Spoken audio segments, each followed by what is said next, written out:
우리 하나님의 말씀은 마태복음 5장 7절 한 절만 보시겠습니다.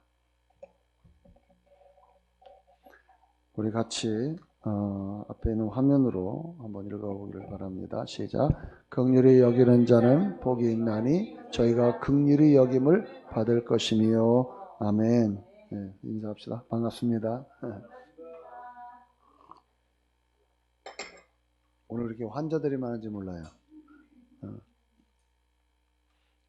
허리 아프신 분, 디스크로 인해 가지고 고생하시고 지금 수술을 좀 시술을 한다고 대기하시는 분도 있고요. 어쨌든 정말 건강을 빨리 회복해서 정말 예배에 함께 이렇게 예배 시간에 이렇게 참여하면 참 좋을 것 같아요. 여러분들이 계속 기도해 주시면 좋겠습니다. 이제 산상수훈 오늘 5번째, 긍휼히 여기는 자는 복이 있다. 킹제임스 흠정역은 긍휼을 베푸는 자라 이렇게 되어 있는데, 여기 흠정역은 흠정역도 이거냐? 그 다음에 저기 킹제임스로 읽어. 자비로운 자들은 복이 있나니 그들이 자비를 얻을 것입니다. 자비로 해석을 했습니다. 다른 웬만한 성경들은 다 자비로 해석을 했는데, 우리 개역 한글 성경은 긍휼로 이렇게 해석을 해놨습니다. 자, 산상수훈을 다시 한번 정리를 하면, 첫 번째 뭐라고요? 심령 영이 가난한 자는 복이 있다. 천국이 저희 것이다.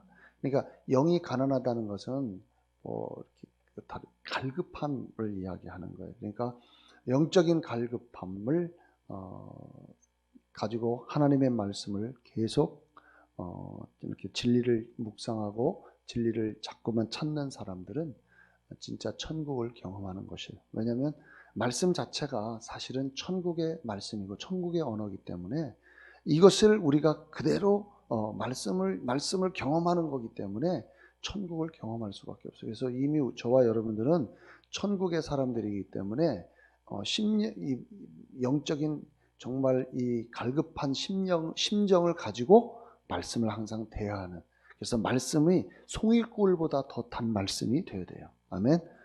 시편 기자가 송일꿀보다 더 단 말씀이라고 얘기하잖아요.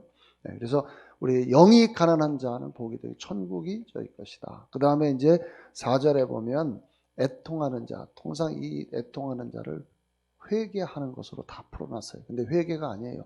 천국을 경험한 사람이 애통은 다른 것이 아니라 뭐가요? 이제 오늘 여기 이 자비를 제가 이 긍휼을 설명하면서 이 부분을 조금 더 보충을 하겠는데요.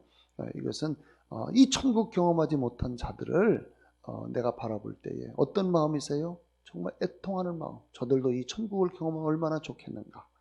그러한 심정을 가지고 그들에게 접근해서 복음을 전할 때 추수의 기쁨을, 위로를 얻는 것이죠. 할렐루야. 5절 보면은 온유한 자. 세상에서 가장 온유한 자가 누구였어요? 모세였어요. 모세는 온 지면에 그 온유함이 승하더라. 근데 모세는 40년 동안 훈련을 통해서 온유함을 훈련을 받았죠. 근데 저와 여러분들은 이미 온유한 성품을 가지고 있어요. 아멘. 그러니까 여러분에게 있어서 온유함은 자연스러운 것입니다. 이것이 내가 근데 이것을 알고 내게 온유함이 있구나. 이것을 알고 우리가 행동을 옮기면 많은 사람들에게 선한 영향을 줄 뿐만 아니라 이 땅을 기업으로 받은 것에 대한 것은 3가지를 이야기했어요. 여러분의 다니는 직장에서 저 사람은 참 온유한 사람이야. 그럴 때 여러분을 존경하거든요. 그래서 그 사람을 존경하게 되어지면 사실은 그 온유함은 땅을 기업으로 받는다 그러는데, 꼭 땅이라고 하는 개념은 어떤 이런 실질적 땅도 말하지만은 영향력이에요. 영향력. 여러분의 영향력이 극대화되는 것이에요. 할렐루야. 그러니까 그 요셉 같은 사람은 종으로 보디발 집에 팔려갔지만 그 사람의 그러한 성품, 하나님의 성품을 드러내버리니까 저 사람은 하나님이 함께하는 것을 사람들이 보았다라고 하거든요. 그러니까 총무로 삼아버리고, 그렇죠? 예, 그 사람이 거기에 영향력을 끼치는 거죠. 예, 감옥에서도 마찬가지고. 여러분, 그다음 애굽의 총리까지 되면서 애굽이 실제 자기 것은 아니지만 영향력으로 그 나라를 통치하고 다스리잖아요. 그래서 우리는 온유한 이 성품을 가지고 살아가야 됩니다. 아멘. 이 성품을 가지고 있음에도 불구하고 이 온유함을 드러내지 못하고 그냥 온유함 대신에 뭐 화를 막 버럭버럭 내고 평상시 짜증을 많이 내는 이러한 성품은 이건 하나님의 영광을 가리는 것입니다. 할렐루야. 그 다음에 이제 의에 줄이고 목마른 자. 이거는 의의 의식을 이야기하는 거예요. 10절에 지난주에 제가 말씀드렸죠. 10절은 의의 핍박을 받는 자. 이제 의를 가진 사람들은 세상 우리는 빛이고 저들은 어둠이니까. 그렇죠? 우리는 선이고 저는 악이니까.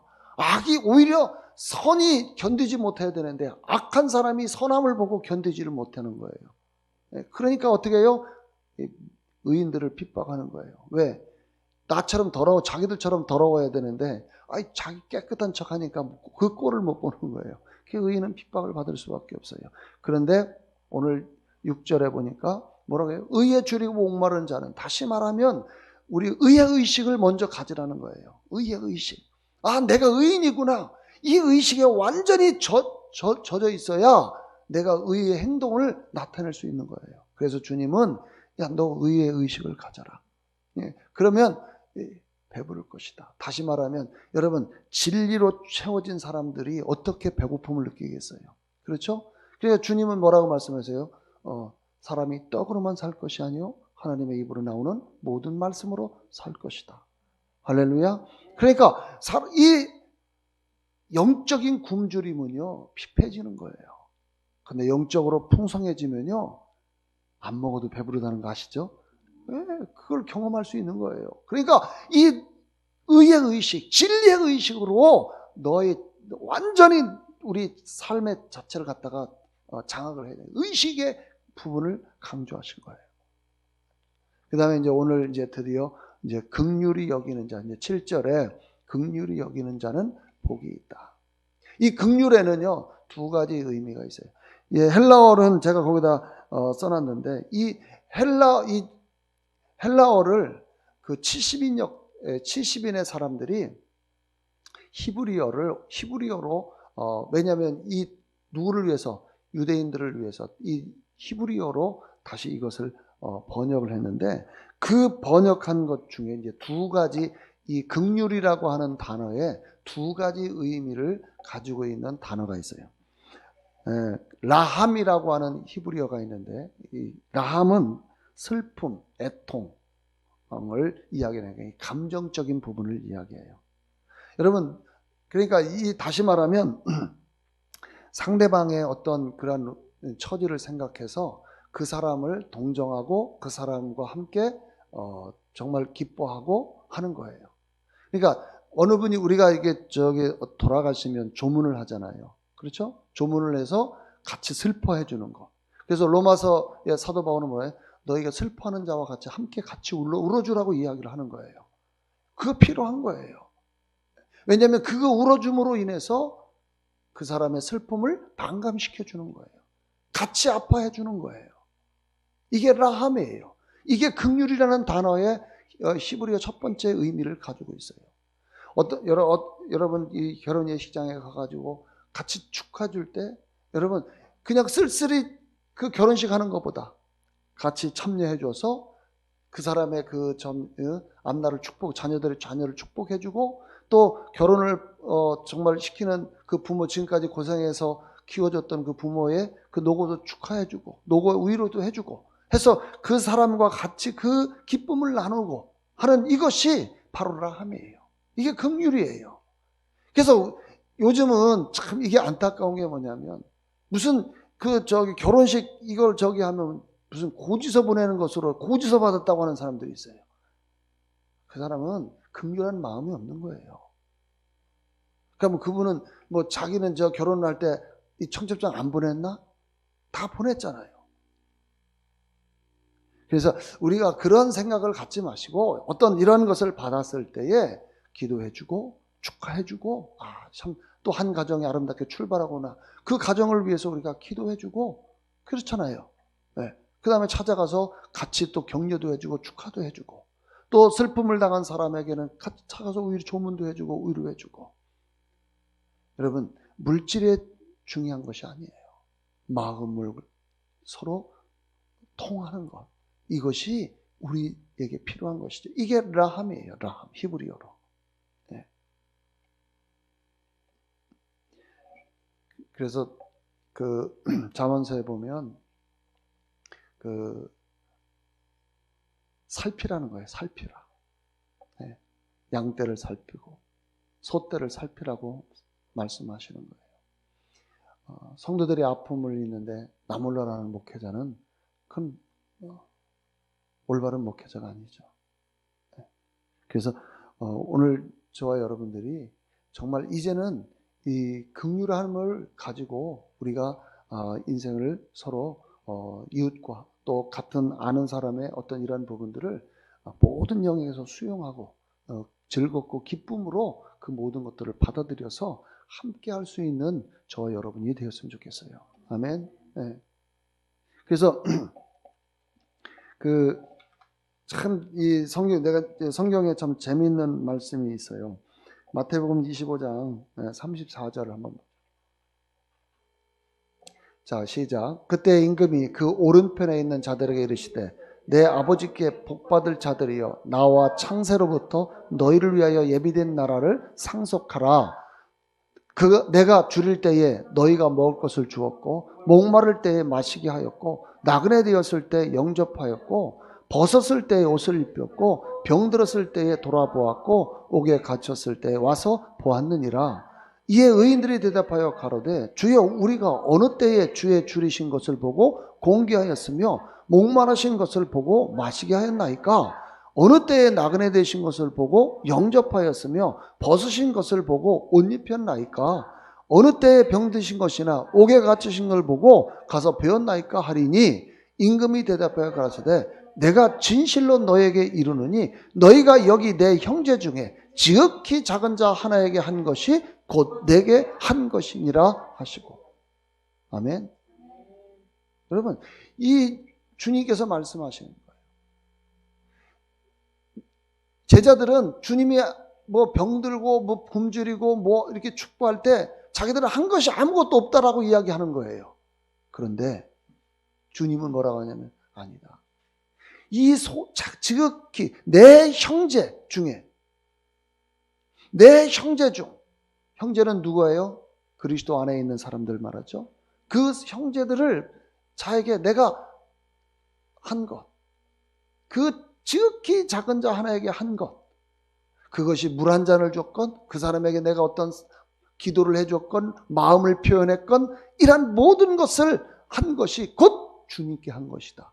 여러분 여기에 보면 그 형제에게 한 형제하고 주님하고 지금 동률로 지금 여기고 있어요. 그러니까 내가 내 옆 사람의 아픔을 보고 내가 그 사람에게 그런 것을 위해서 기도하지 않고 아무것도 하지 않았다고 하는 것은 그것은 주님과 또 상관없는 일이었다 그 말이에요. 오늘날 교회 안에 정말 이 마음이 넘쳐나야 돼요. 아멘.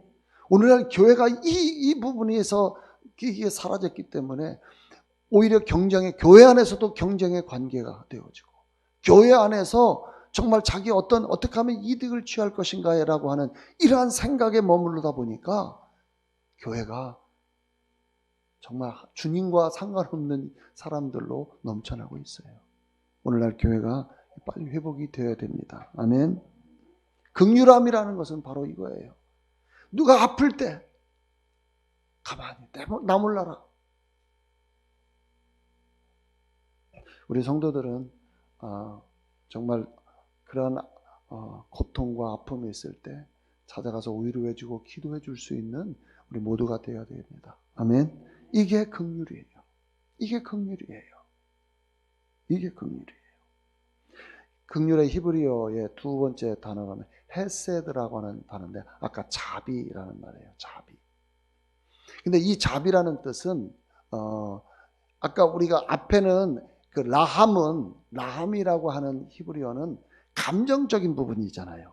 근데 요 그 헤세드 이 자비라고 하는 뜻은 한 걸음 더 나아가서 그 사람의 형편과 처지를 그냥 보고 감정적으로 느끼고 하는 이런 정도가 아니라 실질적인 도움을 주는 상태가 자비예요.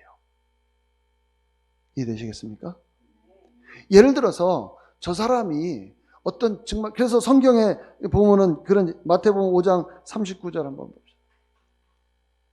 시작. 나는 너에게 이르노니 악한 자를 대적하지 말라. 누구든지 내 오른편을 뺨을 치거든 왼편도 돌려대며 또 너를 송사하여 속옷까지 가져고자 하는 자에게 겉옷까지도 가지게 하며 또 누구든지 너를 억지로 오리를 가게 하거든 그 사람과 심리를 동행하고. 보세요. 이런 것들이 필요한 거예요.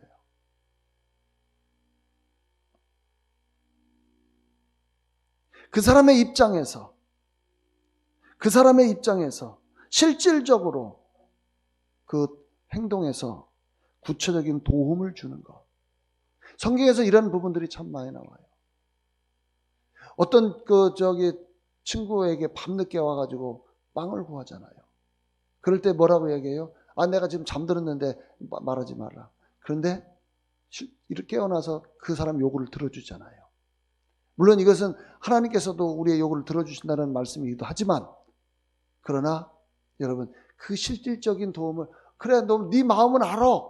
근데 우리는 마음은 아는데 실질적 행동까지는 안 가면 그건 자비가 아닌 거예요. 그래서 우리 그 교회가 회복해야 될 부분이 라함의 단계에서 더 진전해서 헤세드 단계로 들어가야 돼요. 아멘. 이게 긍휼이에요. 그래서 우리 개역 한글에는 긍휼로 표현했지만 사실은 긍휼이라고 하는 단어의 더 깊은 뜻은 자비라는 의미가 더 커서 다른 성경은 전부 다 자비로 번역한 성경들이 대부분이에요. 오늘날 교회가 회복해야 될 부분이 바로 이러한 부분입니다. 할렐루야. 근데 이 자비는, 이 긍휼은 하나님의 속성이고 하나님의 성품이에요. 출애굽기 22장 27절. 시작. 그 몸을 가릴 것이 이뿐이라 이는 그 살에 오신즉 그가 무엇을 입고 자겠느냐 그가 내게 부르짖으면 내가 들으니 나는 자비한 주님은 자비하신 분이다. 아멘. 하나님의 성품이에요. 자비는 성품 중에 하나예요. 신명기 4장 31절 개역 한글로 바꿔볼래? 신명기 4장 31절 시작. 내 하나님 여호와는 자비하신 하나님이십니다. 이게 개역 한글이니? 그 다음 킹제임스는 자비로우신 하나님이시다. 네.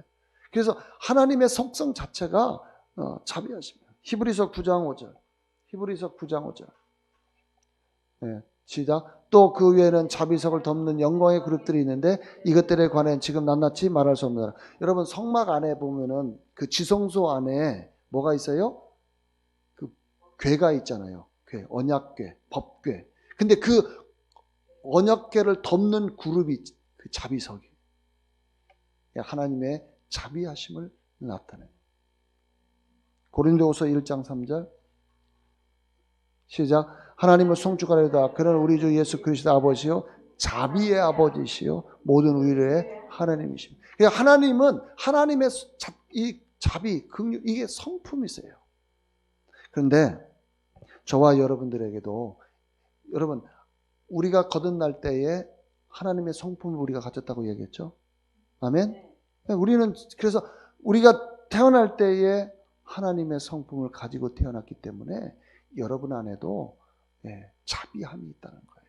긍휼이 있다는 거예요. 아멘. 자, 그런데 우리가 성경을 보면 갈라디아서 5장 22절에 보면 보세요. 시작. 그러나 성령의 열매는 사랑과 희락과 화평과 오래 참음과 친절과 선함과 믿음과 보세요. 그 온유와 질전 이런 것은 반대할 법이 없느냐. 이걸 다른 성경으로 킹제임스로 바꿔봐. 보세요. 오래 참음과 자비와 양선. 그러니까 이게 영의 열매가 뭐예요? 자비예요. 여러분들 안에 이 자비의 영이 있기 때문에 여러분들은 이 영의 열매를 맺을 수 있어야 된다는 거예요. 하나님께서 이 열매를 요구하시는 거예요. 만약 우리가 이런 자비의 그 성품이 없다면 하나님께서는 이것을 요구하지 않았을 거예요. 그런데 오늘 이 하나님께서 우리에게 영의 열매 중에 하나가 바로 자비라는 사실을 아셔야 돼요. 할렐루야. 그런데 오늘 여러분 이 성경에 오늘 마태복음 다시 아까 본문 띄워볼래? 자, 여기 보시면은 긍휼히 여기는 자는 복이 있나니 긍휼히 여김을 받을 것이며 라는데 여러분 잘 읽어보면 도대체 누구를 긍휼히 여겨야 되느냐라는 대상이 없잖아요. 그죠? 그러니까 여기에 누구라는 것 딱 언급한 사람이 없다는 것은 대상자가 누구라는 거예요? 모두라는 거예요. 전부라는 거예요. 우리가 긍휼을 베풀어야 할 대상이 정해져 있지 않다는 거예요. 그러니까 저와 여러분들이 그 긍휼함을 드러내요. 자비함을 나타내야 돼요. 제가 여기 개척을 작년 12월 1일 날 하고서요. 그 한 며칠 뒤에 젊은 형제 하나가 왔어요. 근데 그 형제가 정말 와가지고 도움을 요청했을 때 제가 정말 그 형제를 위해서 모든 친절을 다 베풀었어. 심지어는 직업까지도 알선을 해가지고 직업까지도 알선해줬는데 이 친구가 속이고 다니는 거예요. 그래가지고 결국은 이 사장님이 그 다니는 부탁해서 내가 부탁해가지고 그 직장을 같이 데리고 다니면서 일을 하는데 그 직장 그렇게 일하는 그곳에 여러 상가들을 이렇게 또 훔쳐가지고 그분이 이제 고발을 또 하는 바람에 아마 감옥에 아마 갔을 거로 내가 지금 생각이 드는데요. 그래가지고 오히려 그 사장님하고 나의 관계가 좀 서먹해졌어요. 목사님, 제가 그랬거든요.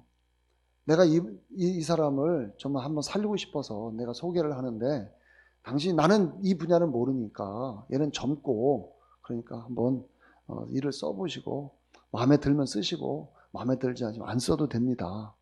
판단은 사장님이 하세요 라고 했는데 그분은 믿고 그냥 썼는데 결국은 자기를 배신하니까 결국 원망을 누구한테 해요? 나한테 하는 거예요. 네.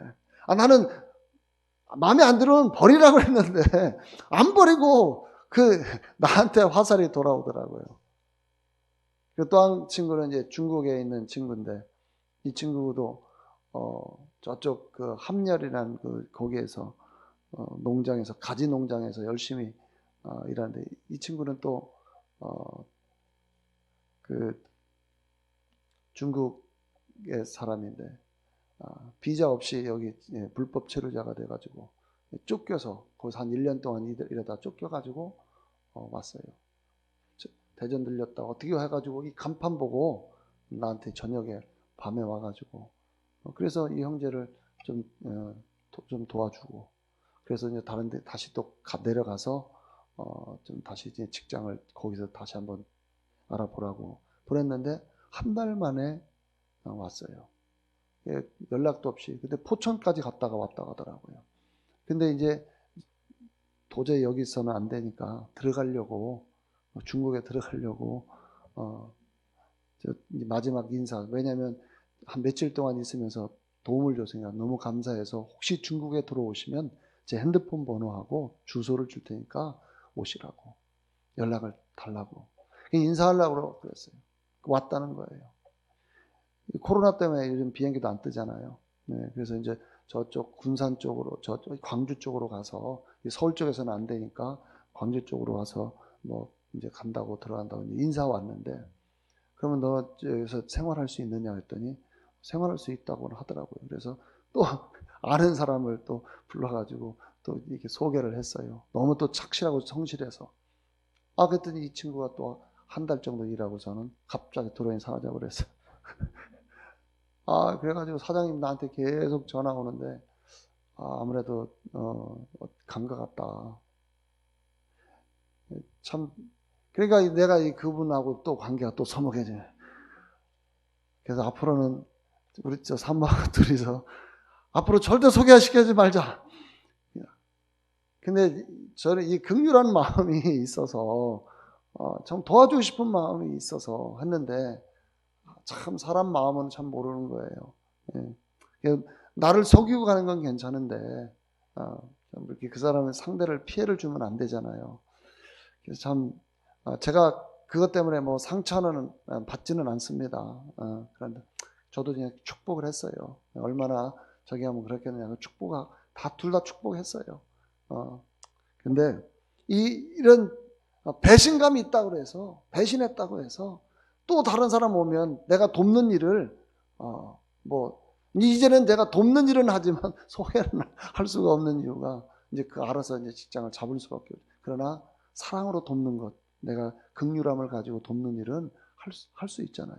그것을 내가 어떤 사건으로 인해 가지고 내가 좀 관계가 불편해지는 어떤 문제가 있다고 해서 우리가 사랑으로 해야 할 일들을 하지 않는다는 것은, 여러분, 우리 그리스도인으로서는 맞지 않는 거예요. 네. 할렐루야. 근데 이 긍휼을 가장 잘 나타내는 곳이 어디냐면 예수님의 십자가 사건이에요. 네. 아까 얘기했잖아요. 하나님께서 우리 죄를 져가지고 우리가 정말 이 죄 가운데 살아가서 영원한 형벌을 받는 거 방치할 수 있어요.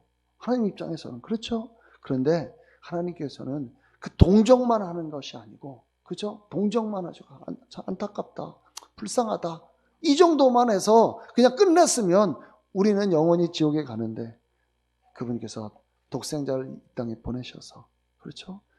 정말 우리의 죄 문제를 완전히 근원적으로 해결해 버렸다는 사실이에요. 이게 자비예요. 이게 자비예요. 자기의 생명을 내어 주기까지 했던 것이. 그래서 우리가 주님을 생각해 보면 사실 내가 두 사람에게 한 건 아무것도 아니잖아요. 아무것도 아니에요. 그러나 주님께서 행하신 이 일들을 우리가 생각하면 이 십자가 사건은 정말 최고의 이 자비를 보여주시는 그런 완벽한 하나의 정말 실제적인 것이죠. 그래서 저와 여러분들이 이 하나님의 이러한 그러한 자비하심으로 인해서 우리가 구원을 얻게 된, 거듭난 거예요. 그래서 베드로전서 1장 3절은 이렇게 표현을 합니다. 보세요. 시작. 찬송하리로다. 우리 주 예수 그리스도의 아버지 하나님이 그 많은 신 긍휼대로 예수 그리스도의 죽은 자 가운데서 부활하심으로 말미암아 우리를 거듭나게 하사 산 소망이 있게 하시며. 보세요. 긍휼대로, 그 많으신 긍휼대로, 그 자비하심대로 예수 그리스도의 죽은 자 가운데 죽게 하시고 부활케 하셔서, 그렇죠? 그래서 그 은혜로 말미암아, 그 자비하심으로 말미암아 우리가 거듭났다. 이게 얼마나 크고 놀라운 것인지. 그래서 저와 오늘 여러분들이 정말 이 하나님의 그 은혜는 말할 수 없는 거예요. 성경에 또 보면 여러분 마태복음 18장에 보면 1만 달란트 빚진 자 있잖아요. 용서해 주잖아요. 다 탕감해 주잖아요. 1만 달란트가 얼마일까? 이 사람은 평생 아무리 돈을 많이 벌어도 그걸 갚을 수 없는 액수예요. 여러분 1데나리온이 하루 품삯이에요. 근데 300데나리온은 1년 노동자 품값이에요. 1달란트가 약 한 5억 정도가 되는, 우리는 현재 돈으로 1달란트가. 그러면 여러분 1만 달란트면 얼마를 빚진 거예요? 이거는 상상할 수 없는 거예요. 그런데 그것을 변제해 줬다. 그 사람의 살 길을 열어준 것이죠. 여러분, 좀 채무 다 탕감해 주면 얼마나 좋을까요? 그렇죠? 그래서 이 긍휼, 자비하심, 이것이 정말 주님의 그 성품이고, 이것을 우리에게 주셨다면 우리도 다른 것이 없어요. 그 성품을 우리가 이 땅에 드러내야 돼요. 아멘. 근데 그 긍휼을 우리가 베풀 때에 어떤 복이 있다고 했어요? 다시 한번 우리 본문을 보자. 네. 긍휼히 여기는 자는 복이 있다. 뭘 받아요? 긍휼히 여김을 받는다. 로마서 9장 18절 봅시다. 시작. 그런즉 하나님께서 하고자 하시는 자를 긍휼히 여기시고 하고자 하시는 자를 강팍해. 보세요. 긍휼히 여기 하나님께서는 이게 지금 개역 한글로 좀 바꿔봐. 개역 한글이야? 그 다음에 요거를 그러면 킹제임스는 어떻게 되나? 그러므로 그분께서는 자비를 베푸는 자에게 뭘 베푸신다고요? 자비. 그러니까 여러분들이 자비를 베풀어야 돼, 안 베풀어야 돼? 이게 복 있는 거예요. 야고보서 2장 13절 킹제임스로 보자. 자비를 베풀지 않는 자에게는 자비 없는 심판이 있으리라. 자비는 심판을 이기고 기뻐하라. 여러분 보세요. 자비는 뭘 이겨요? 심판을 뛰어넘는 거예요. 기쁨이 있어요.